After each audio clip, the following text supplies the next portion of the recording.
नमस्कार मतदार बंधू भगिनींनो, आपल्या गावाचा, आपल्या तालुक्याचा आणि जिल्ह्याचा सर्वांगीण विकास कोणाच्या हातात द्यायचा हे ठरवण्याची महत्त्वाची वेळ आहे. जिल्हा परिषद ही ग्रामीण विकासाची खरी किल्ली आहे. पाणी, रस्ते, आरोग्य, शिक्षण, शेती, रोजगार यासारख्या मूलभूत प्रश्नांशी थेट जोडलेली ही संस्था आहे.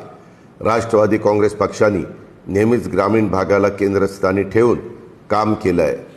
शेतकऱ्यांच्या प्रश्नापासून महिलांच्या सक्षमीकरणापर्यंत, तरुणांच्या रोजगारापासून ज्येष्ठांच्या सन्मानापर्यंत आणि विकासाचा प्रत्येक मुद्दा आम्ही गांभीर्याने हाताळलेला आहे.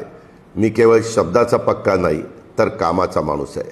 दिलेला शब्द पाळणं ही माझी ओळख आहे. पाणी पुरवठा असो, रस्त्यांची कामं असोत, आरोग्य सुविधा असोत किंवा शेतीसाठी आधुनिक तंत्रज्ञान अर्थात AI, डिजिटल साधनं असोत, हे सर्व ग्रामीण भागापर्यंत